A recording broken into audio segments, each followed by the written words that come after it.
Good afternoon, everyone, and welcome to today's webinar, Managing Farm Stress. This is part of our ongoing Learn at Lunch webinar series. And for more information on farm stress and other farm management topics, visit the eFarm Management website.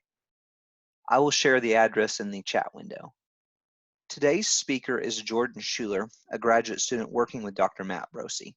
Jordan has gathered most of the new material presented today, and will present his findings. And Dr. Brosey will be available to answer questions at the end as well. If you have questions, please ask them in the chat window. Jordan, I will turn it over to you now. Sounds good. All right. It is my pleasure to be here with everybody today and to have this chance to talk about managing farm stress. Dr. Brosey is a state specialist with the OSU Cooperative Extension Service, and he and I both work in the OSU Marriage and Family Therapy program at Oklahoma State University. And he's helped a lot with putting the presentation together as well, and has been an instrumental resource. And we are really glad to have a chance to talk about farm stress today, especially with the situation with COVID-19 changing so many of our normal routines and lives. It wouldn't be surprising if a lot of people felt like they were under extra pressure right now. So let me just jump right in. We're going to cover some of the basic definitions and ways to understand stress. We'll talk about stress specific to farming communities, and then I'll move in with just a couple of ideas of things you might start doing to manage the level of stress you're experiencing and be able to offer just a couple of ideas and resources that you could use going forward. So to get started, let me just start by saying that stress is a normal process that everybody experiences. In fact, we're also familiar with terms like everybody gets stressed, that telling you everyone is stressed is about as informative as telling you that everybody needs to breathe. This is something that I think most of us, and especially folks in the farm community, just understand that stress is just always going to be a part of their day to day life. So, what I want to talk about today is a little bit more focused on the difference between feeling stress or being under pressure and feeling that you are in distress, which is a little bit of a different language and has a little bit of a different meaning that hopefully will add some understanding and some ideas to the way you normally think about stress. So I think it would be helpful to kind of get rolling by just talking about a basic definition of stress. You could think of stress as essentially being pressure, friction, or heat. Kind of neutral, but something that pushes you towards change and development. If you think about this in physical terms, if you want to try and build muscle, you have to push the muscles enough that they get strained. That's the only way that they'll end up growing. And kind of in a similar way, if you are trying to forge or shape metal, you have to apply enough pressure and heat that it becomes malleable and that you can shape it and harden it into the place that you want. So a lot of times, some amount of pressure is helpful, and people are really similar in that to be able to grow and develop and stay at a place where we're productive, we need a certain amount of pressure to keep us moving. There's a technical term for this kind of positive or helpful stress. It's called eustress. But what I'm going to talk about it more is just simply as helpful stress. So there is a flip side to this, though. When stress or when pressure builds too high, instead of being productive and helpful, it ends up creating a feeling of distress. And you can think about this both in terms of physical distress or emotional and mental distress. When you, for example, push muscles too hard, they can end up pulling or tearing in damaging ways that instead of leaving you better off afterwards, leaves you needing to recover. And you can think about emotional distress in a similar way. After a certain amount of pressure, instead of pushing you towards being more productive, extra pressure ends up hurting your productivity and hurting your emotional capabilities, leaving you with feelings like anxiety or depression or just a feeling of being overwhelmed. So, this relationship between eustress or the helpful stress and distress can be represented by this graph. Over here on the lower left-hand side, you have an area where you experience a relatively low amount of pressure and performance tends to be low. You may experience boredom or other feelings of just not moving forward. Up at the moderate level, up towards more the top in the middle, you'll see your kind of optimal area where you're being pushed forward, growing and being productive. but still not so much that you are starting to feel the pressure that's less helpful, which would be down here in the lower right hand corner. Now, farmers, most of them will find that just naturally being on a farm, there's lots and lots of pressure. In fact, most farmers will tell you that they wouldn't trade the experience of growing up on a farm for the world because it's been an incredible growth experience and they find so much meaning in their work. That shows, I think, that farmers experience this kind of pressure all the time that helps them be productive and resilient people. On the other hand, there are times, especially when a crisis or a disaster you weren't expecting happens, that instead of being in that helpful, productive end, you get pushed more towards this bottom right area of distress rather than helpful stress. Let me just dig in a little bit more to this idea. So, some people have different levels of stress tolerance or where their level of helpful stress versus distress is. So, for some people, they might find that their line between helpful and hurtful stress is here. But for other people that have handled stress for a long time and built up resilience, you might find that their line is over here. Now, there's another layer to this in that a different disaster or crisis that happens, or even just less than optimal pressure, can have different effects on people depending on their situation. So, for somebody, a bad hailstorm might really only push them up this far on their level of distress. Maybe they're in a good situation financially, or maybe what they're doing at the time of year isn't going to be affected as much. But for other people, especially if there's already a lot of pressure, if they're in a vulnerable place on their farm or just in their life, something like a bad hailstorm can push them past their point of resilience and into an area where they feel distress and their performance starts to suffer. Now, I want to dig in a little bit more to this idea of just distress as a consequence of too much pressure. At a really, really basic level, too much pressure or too much stress actually suppresses your immune system and it makes it easier to get sick. Your body loses some of its immune functioning and ability to fight off regular bugs. There are also a ton of emotional and physical disorders or challenges that have been linked to stress. And to get started in talking about those, I think it's important to talk about what sleep does to you. So, there's this really sad cycle that can start when you start to experience a little bit too much pressure. Your ability to get well rested at night starts to decrease. Maybe you wake up more often with troubling thoughts. Maybe you just have a harder time settling down and going to bed, or maybe your routine has just been so disrupted that you have a hard time getting into a regular cycle of good sleep. Unfortunately, once that starts, it can actually increase the amount of pressure because the next days after you've had a bad night's rest, it gets that much harder to handle the regular distress and regular pressures of a farm. And so that can feed back into a cycle of increased sleep disturbance, which, as you can imagine, increases this cycle of increasing pressure over time.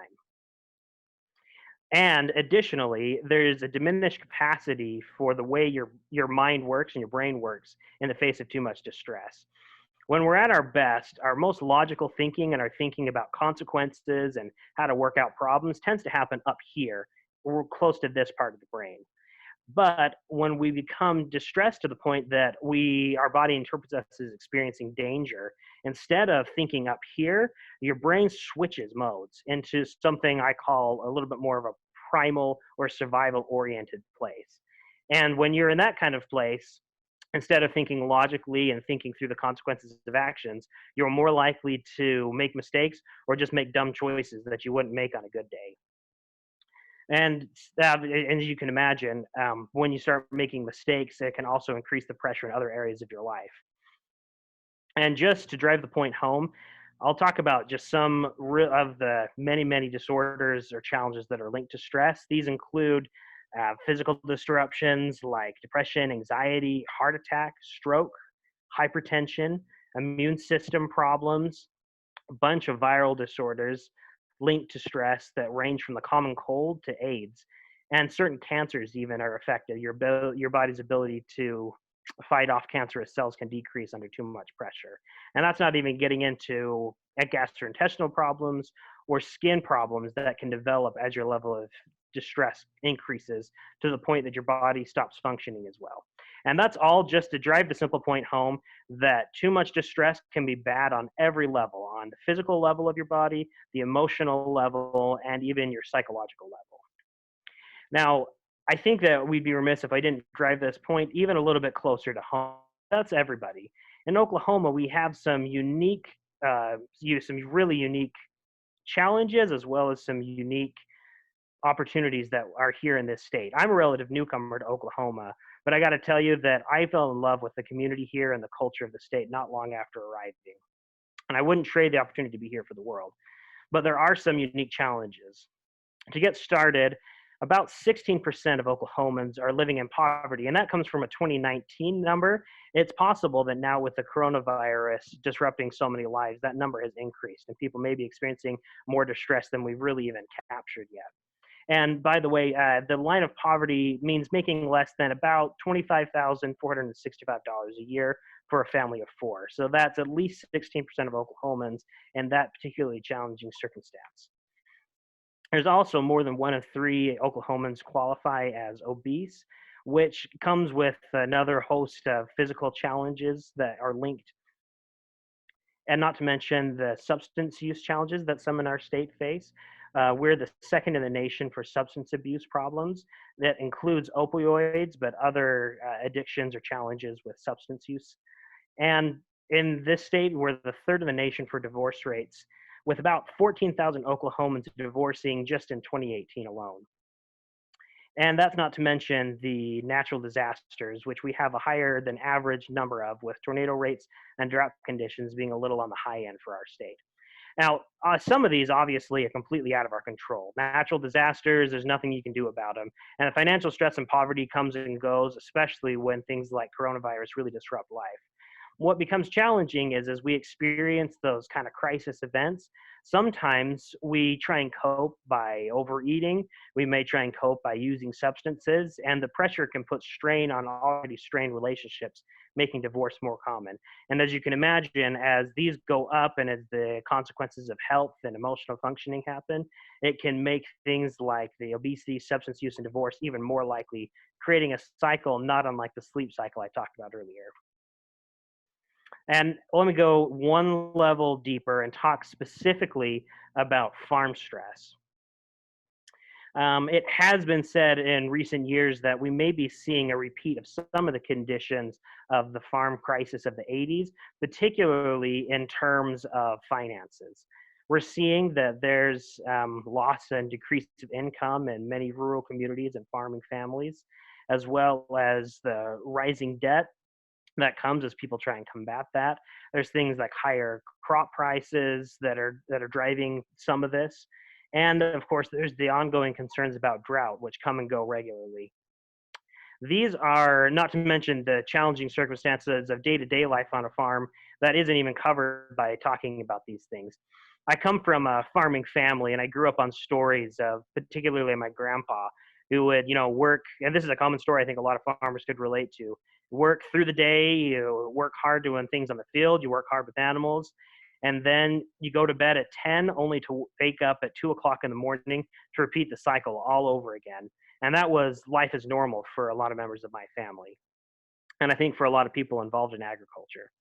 And so that puts a lot of farmers at already a high level of distress with things going wrong all the time. It seems like there's some cosmic law that your equipment needs to break down at just the worst times when you really need it the most. And there's also the long days and the unexpected conditions that keep things at a high level of pressure.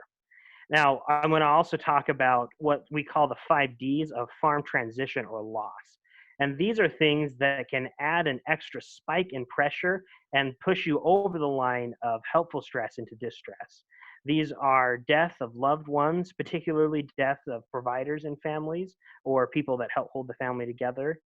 There's divorce, which becomes common as pressure mounts. There's disease, such as coronavirus, but also other things that can strike families unexpectedly.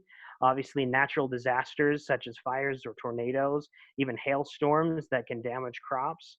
and the disability that is not uncommon in farming communities, particularly when accidents leave a family member, and particularly a working family member, unable to do their regular duties for a period of time or even indefinitely.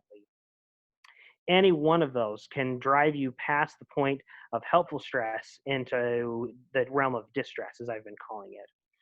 Now, not only is farming an incredibly stressful, it's also a very dangerous profession. In fact, it's ranked as one of the most dangerous professions that are out there. Some of these reasons that it's considered stressful, dangerous, I've already talked about, so I won't go over them too much in depth. But again, there are dangerous conditions that are on a farm.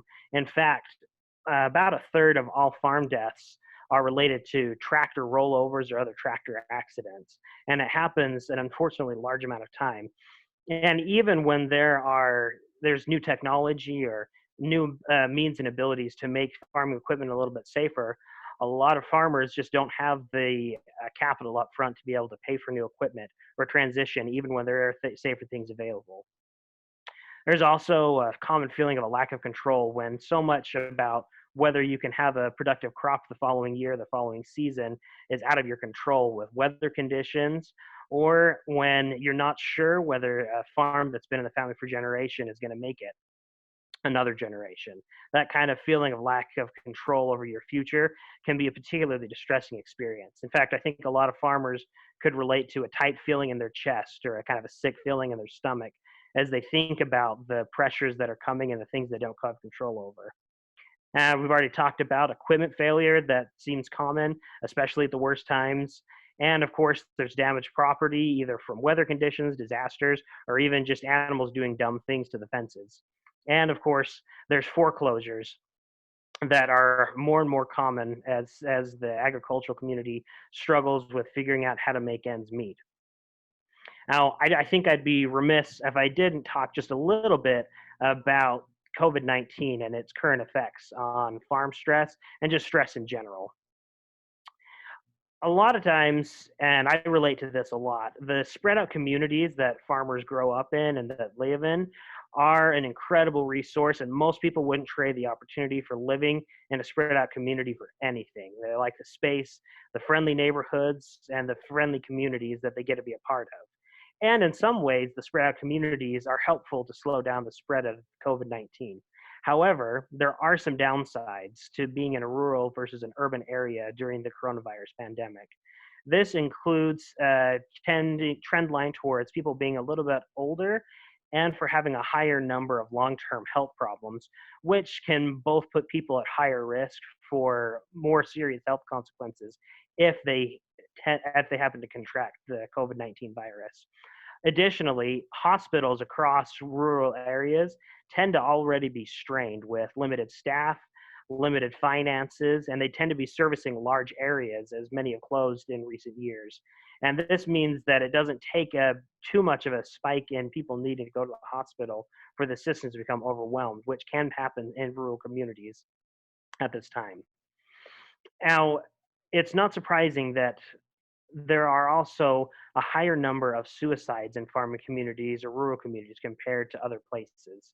The high pressure that we experience, especially if you experience one of those 5 Ds of loss, death, divorce, disaster, disability, or disease, those can push people that are normally functioning at a really healthy and optimal level into an area of crisis that leaves them vulnerable to suicide. Depression on the farm is related to loss of income and increased debts that many people experience, especially after a bad season. There's health problems that can increase the feeling of hopelessness or helplessness that sometimes goes along with depression. And there's also family troubles that can seem to add extra pressure, even when things going on the farm are going okay. And of course, there's the fear of the unknown that can leave people feeling hopeless and helpless about their future. Those are all factors that are related to increases in suicide rates. And specifically talking about farming communities, some of the links to higher suicide rates include some aspects of a farming culture, which I'll get to in just a minute. There's a limited access to medical care. Sometimes people use a primary care physician to talk about their troubles, or sometimes they just have access to people that they can talk about the physical challenges they have that could possibly limit some of their risk to suicide, but they just don't have the resources or access to that kind of help. And there's a high level of access to potentially lethal means around farming communities. I think that it would be helpful to talk about some of the specific warning signs that you can look out for if you're concerned that someone you love may be in a place of acute crisis, and some warning signs that you can look for. What I mean by acute crisis is a time when something has gone a step too far, the straw that broke the camel's back. Somebody may be in a good place and then be in a disaster or have something happen on the farm that pushes them past the realm of even distress into what we call a crisis.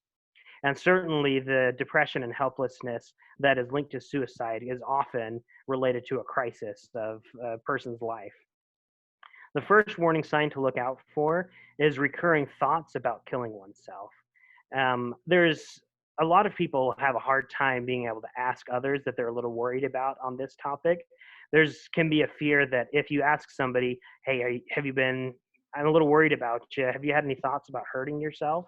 There's a concern that bringing that up with somebody will put a thought in their mind, but research tends to support that if you're going to ask somebody about suicide, you're probably not going to put an idea in their mind that hasn't been there already. And so often it's safer to ask if you have a hunch that somebody could be in a rough spot. Additionally, the difference between somebody that's had passive thoughts about suicide and somebody that's at greater risk is when they have a really specific plan. They may have a scenario and a means that they've thought about, planned out in their mind, and asking about that can be a window to knowing when somebody is in a true crisis. Additionally, having access to lethal means is kind of the last warning sign to look for. And this can be maybe they have a lot of medicine in the home that could be dangerous, or there could be firearms that are readily accessible. If somebody are in these cases, it might be helpful to just say, "Hey, I'm real worried about you. Would it be okay if I help lock up your medicine until you're able to get some help or kind of get past this crisis?" Or, "Hey, can I keep the key to your gun cabinet just for a little bit until we're kind of into a better place and we can get you some extra help?" Those kinds of little things and those conversations of openness can make a big difference in somebody's life who's facing a crisis. Earlier, I talked about some unique aspects of farming culture that can, in some cases, make it a little bit harder for farmers and farming communities and members of that community to ask for help, even when they need it. Governor Brad Henry once said that resilience is woven deeply into the fabric of Oklahoma. Throw us an obstacle and we grow stronger. And I think that's absolutely true. In fact, I think that farmers have a high level of stress resilience because they've been put through the ringer season after season, and they've developed a kind of grit and resilience that gives them the strength to move on. Sometimes, though, that drive of self reliance and toughness can make farmers feel like they really just can't ask for help when they need it or when they're feeling some distressing emotions because they've gotten used to handling all the problems that they need to by themselves. They've needed to make it through year after year. But that self reliance can make it difficult to ask for help, especially with things like depression or sadness or helplessness. Additionally, it's been said that farmers idle in stress, or as I've heard it recently, farmers run at 3,000 RPMs on a daily basis of their level of pressure. There's just always ongoing stress and pressure in their lives. And so, even after crisis has come, when it lowers off, instead of going to a place of low levels of pressure, farmers tend to still have things that are going. That stuff doesn't stop. Crops don't take a break, and farm animals still need to be taken care of even after or during a crisis. And that kind of ongoing pressure is a unique circumstance that makes it harder for farmers in particularly crisis situations. Additionally, a lot of farmers just haven't had as much experience with talking about emotions such as helplessness or sadness. They tend to be able to spend a lot of their time working out on the farm. They may be by themselves. And even when they are with people, they're going to be talking more about other emotions or other experiences and probably less about emotions like sadness or fear. But those are the kinds of emotional conversations that can sometimes open the window to getting help. So this all kind of leaves us with what do we do with this information? We've talked about how extra pressure, or we talked about the difference between just helpful stress and pressure to the difference between that and distress. And sometimes the difference isn't so much what is adding pressure, but how much or the timing of the pressure. I'm going to revisit that topic as well as talk just a little bit about some ideas of things you could try doing to sort of manage the level of pressure that you experience or the way that you handle the pressure. So, again, as you increase the amount of pressure in your life, you can go from a place of helpful stress, which maybe is over here on this particular example I'm showing you. And then as pressure adds, you build towards these higher levels of distress. And sometimes you reach this breaking point, and instead of simply being in distress, you find yourself in a full blown crisis. And there are essentially three different factors that make the difference in the degree of pressure that we experience. The first of these is the event or the situation that adds pressure in the first place. And we could go on and on about the things that add pressure to a farmer's life just on a daily basis: the sleep schedule, the work routines, planting and harvesting seasons, or dealing with animals at tough times. All of those add extra pressure to your life. The second thing that makes the difference between how much pressure you experience is the amount of resources you have available to bring to bear when the pressure mounts. And well, there's a lot of different pressures or resources you can talk about. And we'll talk about a couple of them today, but these can include things obviously like finances to family relationships or trusted others. And finally, the way that you think about the pressure or what the pressure means to you, the story you tell about it, can make a difference in how much pressure you experience and can also make the difference in something that adds pressure being a small move up the line of distress versus being a big jump from mild distress to heavy distress. So I think a place, and this is Dr. Brosi and I, as marriage and family therapists, or well, for me, a therapist in training, we think a lot about relationships. And so I'm prone to talk about relationships as a resource. But you may find that for you and your significant other, especially when pressure is high, sometimes those type family relationships can seem like anything but a resource. In fact, sometimes they seem like the greatest source of distress currently going in your life. But a lot of people, if they're in a solid place with their significant other or other family members, find that they are the greatest source of strength and resilience that they have access to. So I want to talk about a couple of small things that can be done to move a particular relationship with a significant other from a place of distress to a place of being a resource. The first of these, just as you may flood your life with resources to handle extra pressure, you can flood your relationships with positive experiences. And this can range from something as simple as finding a way to laugh at your dumb arguments or finding a way to add time into your relationship to have fun together and do things where you don't talk about the hard stuff, even just for a couple hours a week. Those types of positive experiences, if they build up enough, can start to override the negative experiences that everybody in a romantic or committed relationship experiences. Secondly, every couple has arguments. That's almost a universal law. And the difference between couples that are in a really solid place and people that are in a better or in a harder place in their relationship sometimes has to do with the way that arguments or even complaints start. It's very different to say, would you please, or would you keep your darn muddy boots outside of the living room, to saying, honey, you're such a great provider for our family, and I really appreciate everything that you do. I would appreciate it if you could keep your boots in the mudroom before you come into the house. Now, it's a cheesy example, but really, in the heat of the moment, starting off one way versus the other can make the difference between being, all right, I guess I can do that, to a knockdown, drag out fight. Also, common areas of disagreement in couples, such as money or family relationships, starting those off with a soft compliment or even a complaint couched in a soft way can help those conversations become more productive and less distressing. And finally, having enough humility to know that in every relationship, there's two people that add to the strengths and add to the challenges in the relationship, and having the humility to know what you contribute to the good and to the hard in your relationship, as well as an acceptance of some things that just aren't going to change in your partner, can be a major resource to your relationship and can help flip the relationship into being a resource to help you manage your level of distress on the farm. Now, we can also talk about other friends and faith communities that you can use in difficult times. A while back, the Oklahoma Farm Bureau put out an article called Tougher Than Dirt. And it talked about a group of farmers that found a way to share the burden of farm stress with each other and turn a weekly coffee and breakfast experience into a place of building resilience and support.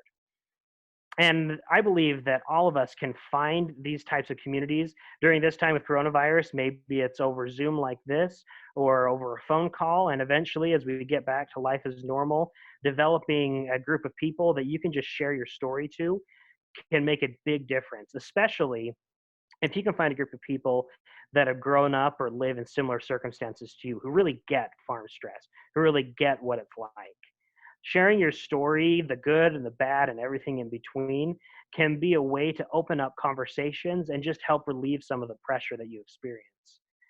It's helpful to build a routine of support. The group of guys I was talking about earlier would get together once a week for coffee and breakfast just at a local shop, a local restaurant. And they'd get together and just talk about everything. And there was probably is less about each individual conversation for them that made the difference.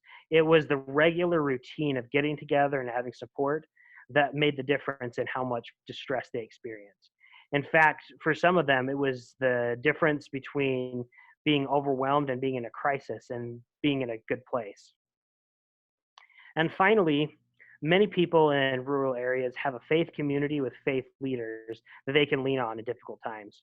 Earlier, we talked about the 80s and the farm crisis. And in that time, it was really some of the faith leaders that were in the trenches with the farmers who got it because they had their own farms that they were able to dig themselves out of some of the hard places and make it to when times were a little bit better. So if you have a faith community and if you have faith leaders that you trust, reaching out to them and just telling them your story and telling them your struggles can be a massive resource because a lot of those folks out there in rural areas, the faith leaders, they understand what you're going through and they're dedicated to helping you in your crisis and in your distress. So briefly, I'm just going to help tie this all together because we've covered a lot today. There's a few things that you can do to make the difference in how much distress you experience. The first of these, then the simplest, is if you can simply reduce the amount of pressure in your life. There might be a thing or two you can think of right now that could afford to either just be put off for a few months or could maybe even be trimmed out of your life and be okay. Of course, on a farm, there's going to be a lot of things that simply can't be done away with for adding pressure. And so, for a lot of cases, it's less about cutting out stuff and more about adding in new resources that makes the difference. And so, thinking about resources that you can use can be an important factor in reducing distress. Now, an obvious resource is money, which tends to be in short supply for a lot of farming families. And Dr. Brosey and I certainly aren't experts on the topic of finances or how to manage the difficult financial circumstances on farms. However, there are ag lenders out there who are invested and interested in helping farm families manage their level of debt and manage their spending in ways that are creative and helpful. And sometimes just the ounce of humility to go to an ag lender and say, hey, I'm having a tough time making my payments right now. Is there a creative solution we can come up with together? That can help you resource and repurpose the money that you do have to be a little bit more of a resource and help reduce some pressure. Also, as I've talked about, finding family or communities of support that you can share your story with, you can share some emotions with, and that you can just share the stress and pressure of farm life can be a resource that may be underutilized by people in a lot of pressure and a lot of distress right now.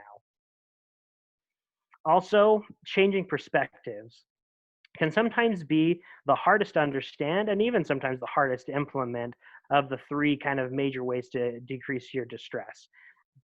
And I would never want to come across as minimizing the amount of pressure and distress and especially the crises that farm families face. But there are sometimes ways that you can challenge thoughts that are self-defeating, like this is never going to work out. I'm never going to make it through the next season, or this disaster is going to be the end of the farm family.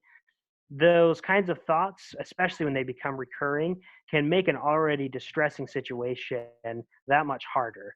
And so finding ways to be able to simply challenge, to say to yourself, yeah, this is a really tough situation, but I've been through tough situations before and I've come out ahead of it.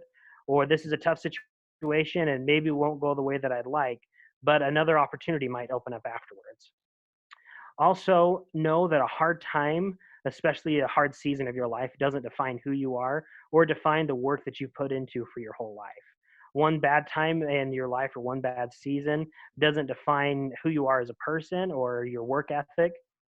And be able to remind yourself of that can help lift some of the pressure off of you in difficult circumstances. Remembering that sometimes a challenge can also be an opportunity. I'm sure that anybody that's walked out into a muddy field in their boots after a bad rainstorm and had the boots almost sucked off their feet would tell you that can be a distressing circumstance. But maybe sometimes there's a way to remind yourself to say, hey, I mean, this really sucks right now in the field, but that same rain that's making my field money now is going to be what helps me fend off drought, and it's going to be what helps my crops grow and my harvest be better next season. Also, just being patient with yourself and knowing that a crisis over time often passes, and being able to lean on sources of support and say, hey, right now I could use a little bit of extra help, but I'll get back on my feet later, and can be a way to reduce some of the pressure you experience. And I want to leave just on the thought of holding out hope for things to get better in the future, even if it doesn't seem like it in the moment. And maybe things won't go the way that you'd hope they will, but often, as a door closes on one opportunity, it might open on another opportunity that you can take advantage of. I hope that as we've talked, you've been able to think of a thing or two that could be done to help reduce the pressure in your life.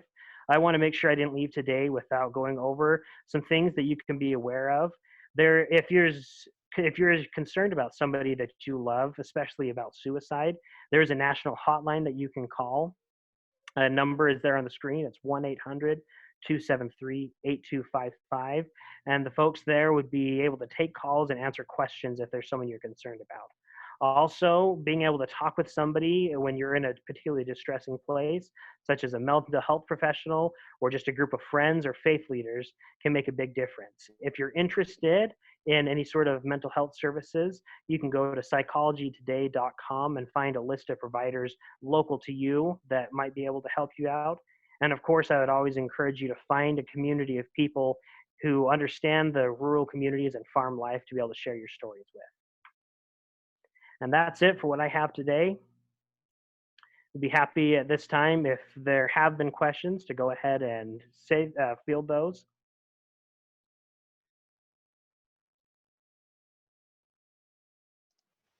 And anyone is welcome to ask their questions through the group chat if you want, or you can do it over microphone, whatever you prefer.